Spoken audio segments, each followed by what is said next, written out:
Okey, Assalamualaikum dan selamat sejahtera pelajar 1A1 dan pelajar 1A3. So, hari ini kita akan sambung lagi. Okey, hari ini kita akan masuk bab 5, jirim dalam alam. Okey, jirim. Okey, kita akan tahu dulu. Okey, kita akan mengenal pasti. Okey, apa yang kita nak belajar hari ini ialah apakah maksud jirim? Okey, apakah maksud jirim? Okey, perhatikan depan awak tu. Okey. So, kita akan mengenal pasti, semua benda yang wujud dalam alam ini ialah jirim. Dan yang kedua, kita akan membuktikan bahawa benda hidup dan benda bukan hidup mempunyai jisim dan memenuhi ruang. Dan kita juga akan membezakan sifat fizikal dengan sifat kimia jirim dan mengelaskan bahan daripada pelbagai ciri.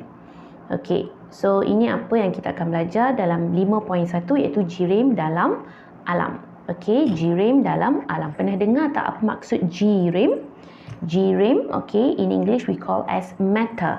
M-A-T-T-E-R, matter. So jirim bermaksud semua benda di dalam muka bumi ini yang mempunyai jisim dan memenuhi ruang. Ingat, sebarang benda, anything, that has mass and occupies space.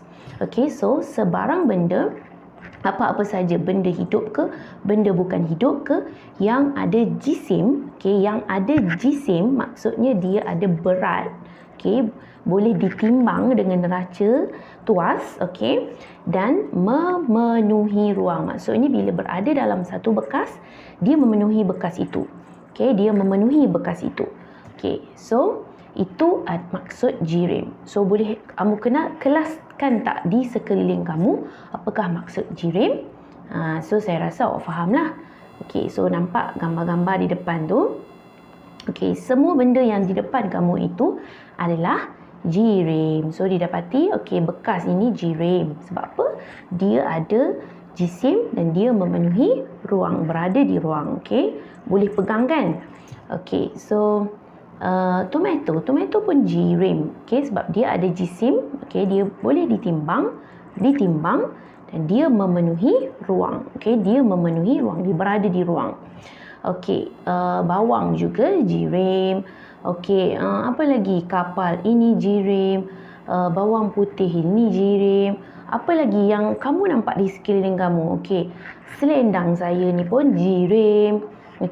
Saya punya almari saya ni pun jirim sebab dia mempunyai jisim, dia berat dan memenuhi ruang. Tapi apakah benda yang bukan jirim? Benda yang bukan jirim adalah cahaya. Sekarang awak nampak cahaya sekarang? Adakah cahaya ini boleh ditimbang? Adakah dia mempunyai jisim? No, cahaya tidak ada jisim. Cahaya tidak ada jisim. So dia bukan jirim. Selain itu, bunyi yang saya tengah keluarkan ni, adakah dia jirim? No. Bunyi, adakah awak boleh tangkap bunyi? Awak pegang bunyi? Sama macam cahaya tadi, awak boleh tangkap dia tak untuk awak timbang? No kan, tak boleh kan?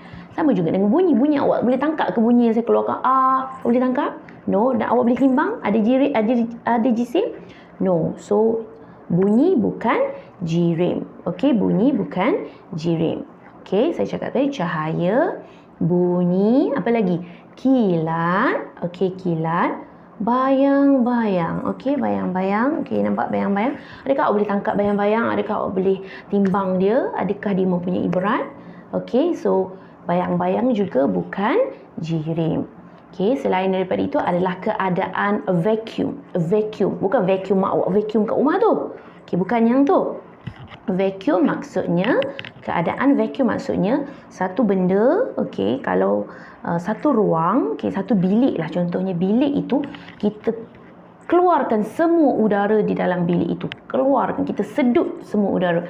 So dalam bilik itu dikatakan tiada udara. Bila tiada udara, dia dikatakan bukan jirim. Kenapa? Kerana adakah udara jirim kelas? Udara jirim ke tak kelas?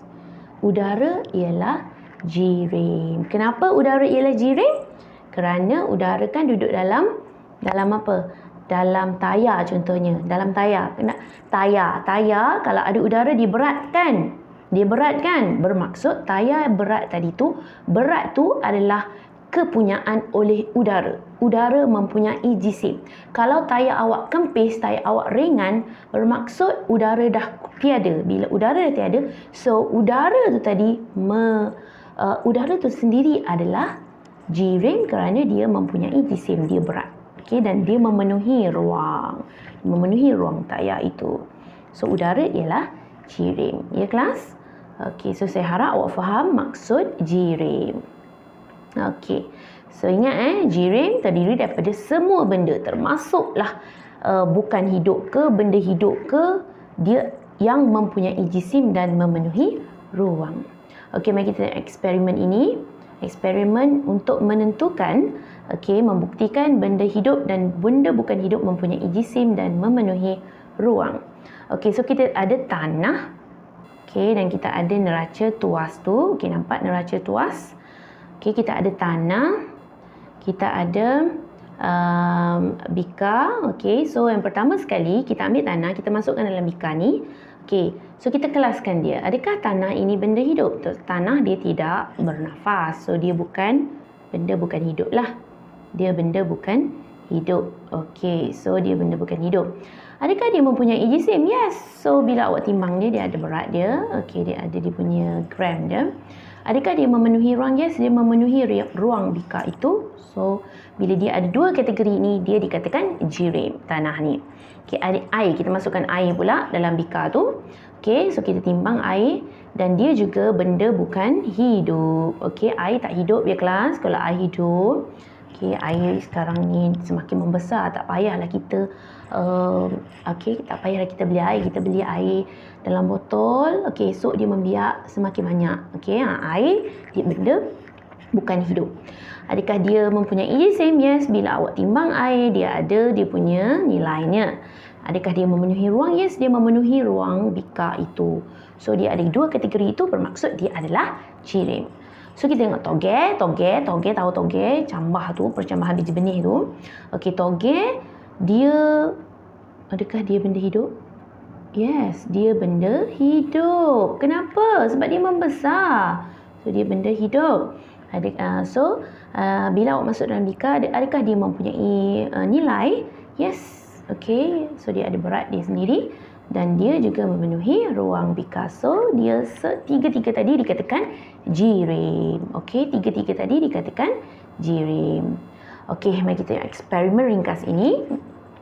Okey, so ini adalah untuk menunjukkan bahawa udara mempunyai jisim dan memenuhi ruang. Nak membuktikan apa yang saya cakap tadi betul ke tidak, udara mempunyai jisim dan memenuhi ruang. So saya ada dua biji belon. Okey, dua biji belon Okey, belon pink, belon kuning. Okey, so didapati belon pink tu saya letakkan pita selofan. Apa itu pita selofan? Selotip je. Okey, so kita ikatkan daripada rod kayu dan di tengah-tengah rod kayu tu kita letakkan tali. Okey, masa awal-awal tu dia samalah, dia seimbang. Okey, belon kuning dengan belon pink yang berisi udara itu dia seimbang, sama. Okey, dia sama macam tu. Okey, kemudian saya ambil saya punya jarum and then saya cocok pada pita selofan itu, pada tempat yang ada pita selofan tu. Okey, apa yang kamu dapati selepas itu nanti? Okey, saya rasa semua dah pijak kot. Okey, mari kita tengok soalan dia kelas. Apabila ditiup, okey, tengok soalan dia kelas. Apabila ditiup, belon tersebut mengembang. Why? Mengapa? Kerana udara memenuhi belon tersebut. Okey, sebab tu dia mengembang. Udara datang daripada mana? Udara datang daripada awak tiup tu lah, mulut awak tu lah. Okey, nombor 2. Apakah yang terjadi pada rod kayu apabila salah satu belon tersebut dicocok dengan jarum peniti? So, bila awak cocok dengan jarum peniti, okey, apa yang terjadi pada belon pink? Apakah yang terjadi pada rod kayu? Okey, bila awak cocok dengan jarum peniti. So, didapati sebenarnya jarum itu, adakah belon pink akan pecah? Okey, sebenarnya belon pink hanya mengempis sahaja. Dia akan mengempis. Okey, dia akan mengempis. Dia akan jadi macam tu, mengempis. Dan, okey, awak punya awak punya rod kayu itu akan condong ke sebelah belon yang berwarna kuning. Okey, dia akan condong, dia akan jadi macam ni. Ni kayu. Okey, ini yang warna pink tadi. Okey, ini dia akan jadi macam tu. Yang ni warna kuning. Kenapa kelas dia akan jadi macam ni? Kerana belon yang warna kuning itu ada udara dan udara tu berat. So bila warna pink tu dah mengempis, dah kurang, dia ringan, dia akan condong ke sebelah yang lebih berat. Okey. So mengapakah belon yang hendak dicucuk dengan jarum peniti ditampal dengan pita selofan? Kenapa kita kena letak pita selofan? Selotip kat situ untuk mengelakkan belon pink meletup, pecah. Okey, pecah dengan meletup lah. Kalau awak cucuk dekat tempat yang tak ada pita selofan, dia akan meletup, dia akan pecah. So kita nak dia hanya mengempis sahaja.